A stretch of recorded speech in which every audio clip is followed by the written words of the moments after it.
Hey guys, Charlie Hustle here, and I have your not-so-typical Modern Warfare 3 type of gameplay for you here. No, you're not going to see a Moab. No, you're not going to see a blowout with 5 or 6 Reapers. This is a good old down-and-dirty dogfight.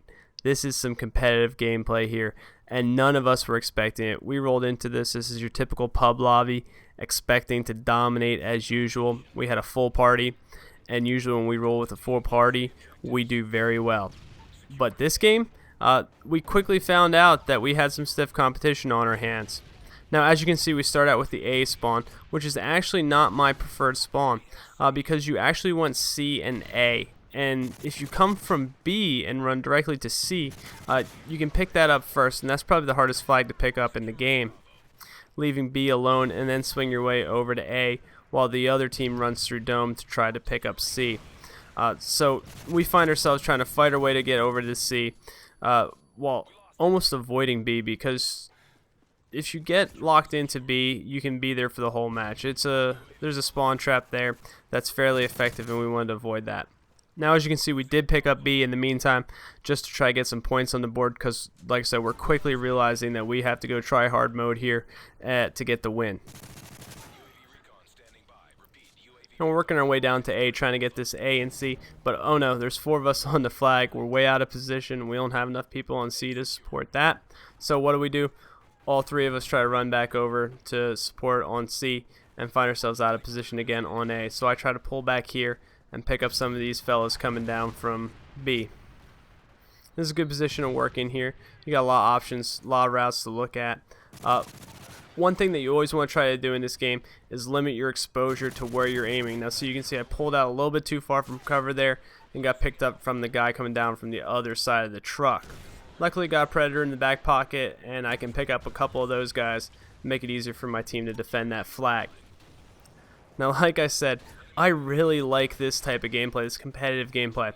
Now, in the past, I haven't played any competitive gameplay myself. I was rather new to the Call of Duty franchise when it came to Black Ops, and so there was a learning curve there involved. Now I'm starting to get more comfortable with the gameplay and the mechanics and what you need to do in order to succeed in these games from the basics of the game. Yeah, I'm a slow learner, so be it. But with that being said, I'm starting to think more and more about trying my hand at game battles. I'm not sure which version to hop in. I know there's lots of options. I've also heard that there's a little bit of bad mojo in that whole scene, some poor attitudes, which is unfortunate. It would be real nice if it was more of a spirited community type feel to that scene, but I can understand how that sort of thing happens.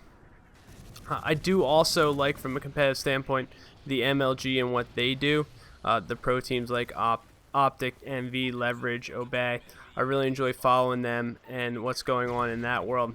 Unfortunately, at least in the MLG's eyes, the Call of Duty scene is not doing as well as they think it should. They're just not getting the stream views and type of attention for a game that sells as much and is played as much as the Call of Duty franchise. And this goes all the way back to Modern Warfare 2, and Black Ops continued it. Now, Black Ops had some issues with the competitive scene, mainly with it being on PS3, which is the lesser of the 2 consoles that gets played. I think it's played more than the Wii, but it does get played less than the Xbox. So they felt like that hurt the stream numbers, but I think there are some other things working against Call of Duty as well. Number one, I think the way it's viewed. It's very difficult to view a game, even if it's just 4-on-4, from the perspective of a commentator trying to flip through the views. Now, I don't know if you guys saw it on my channel, but we did a little bit of a private lobby the other night, and I thought it would be fun if, while I was recording it, instead of you guys just seeing my gameplay, I try to do some commentary and share with you the views of my friends who are also playing. And it is tough to flip through players and share the amount of time on screen and still give a concept of the flow of the game and where it's at. It's actually a lot easier to follow the flow of the game if you just follow one person. Unfortunately, that wouldn't really do it for the MLG, so they need to try to find a compromise in there. So they have their commentators, and their commentators do an excellent job. They've got excellent voices. And the other thing that I learned during that little private lobby experience was how difficult it is to commentate and how difficult it is to talk your way through a game, doing all the call outs, getting all the players' names right. trying to pick up the kill feed as it happens in the screen. It's difficult, and then switch between players as they die. It's so tough. What I think the MLG could do, and I don't know if the technology's there or not, but if they could offer multiple streams, for example, when they're running a 4v4 game, if they could have, let's say, 9 streams, okay? So you have a stream for each one of the players in the game, and then the commentators stream as well. And then you could also have the opportunity to switch between the live in-game callouts and then also the commentators' comments as well. Did you guys see that nade spot? That was about the 3rd time I tried to hit that in this game. Finally paid off. It's a really good nade spot. Pick that one up. I'm slowly learning the nade spots in this game, but it's taken a little bit longer, it seems, than Black Ops.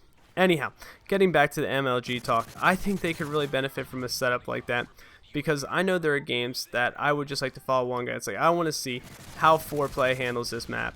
I want to see how Scumper Jumper handles this map here, or handles a game here.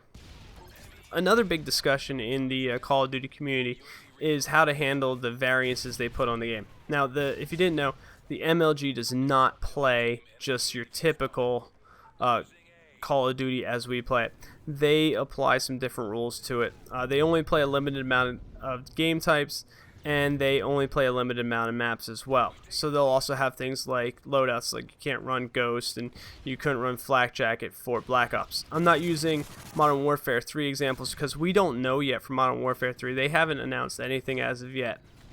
So we don't know what the loadouts are going to look like. We don't know what the game types are. We don't know what the maps are. The other thing that the MLG restricts is kill streaks. There are no kill streaks in MLG gameplay. Now, there's been some debate, less so by the MLG players. The MLG players themselves are very against the idea of kill streaks.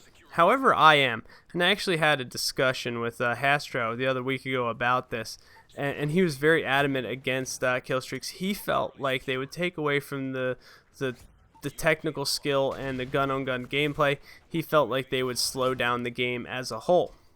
And I had to agree with him on all points. However, there's a certain point in time that you have to make some consolations to the viewer. Because after all, this is entertainment. We're trying to attract viewers to the game, right? And the Call of Duty that we all play, that the millions of people who pay for this game and play on a nightly basis. How I didn't pick up this guy, I don't know. He must have been bulletproof. The game that we play has kill streaks in it. The game that they play does not. So it's almost like they're playing a different game at times. And if you ever watch their streams or their action, it seems like that too.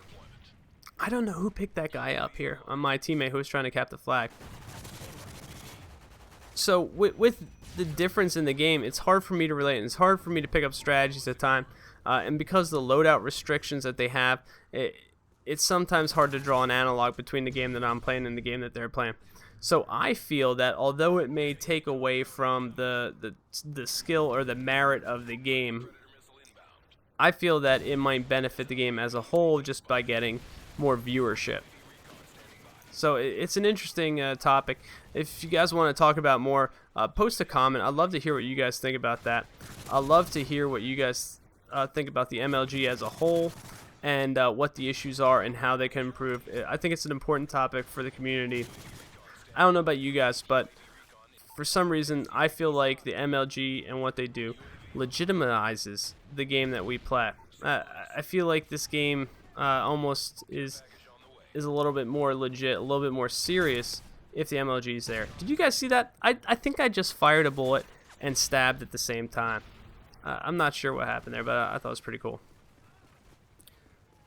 So yeah, let's continue this conversation about the MLG in the comments. And actually, if you guys would check out a couple shows. Number one, on the ESFI, and I could be messing that acronym up mightily, but anyhow, it's called the Roll Call, and I don't want to call it a podcast because it's not a podcast. It's a weekly streaming show that they do. Got a bunch of webcams, and they interview a bunch of different people in the community, from the MLG, from the competitive community, and not just Call of Duty, but they also bring people from StarCraft and from Halo, but they always focus the conversation on Call of Duty and the competitive scene. It's really good. I'll put a link in the description, an annotation to one of their videos on the screen. But I suggest you check it out. They stream that every Monday, I think, at around 9 o'clock. And check it out. There's always some good discussions on there. The second show is Holiday Doc, who is known as one of the premier shoutcasters in the Call of Duty community. He does a weekly podcast, again on Mondays. I think they do theirs at 10 o'clock or so. But it's also posted on iTunes. It's called Rage Quit Mondays. And they do a good job wrapping up what's going on in the competitive scene as well. So I suggest you guys check those two shows out if you want to keep up on what's going on. There's a lot of movement going on in the community right now. A lot of players shuffling teams, getting sorted out before the season starts. So it's very interesting to see what's going on. So as this game's coming to a close here, we're just trying to fight for every flag we can. It's still not over. It's coming down to the wire. We're finally starting to get our call-outs down and getting some defense. We're starting to set up our positions. Obviously, we have 6 people and 2 flags, so you should be able to disperse 2 or 3 people between each flag. Maybe have some wanderers in the middle of the map trying to hold down position. Unfortunately, we're just hopping from flag to flag trying to maintain and hold on to the little bit of a lead that we have. And boom, the game actually ends. I think we were under an EMP there, so we couldn't even see the game was about to end. But what a nail biter. We all had fun this game. I think the other team had fun too. And I look forward to having more games like this. So if you like this type of gameplay, let me know in the comments. Let's continue the discussion about the MLG, and whatever you do, guys, have fun.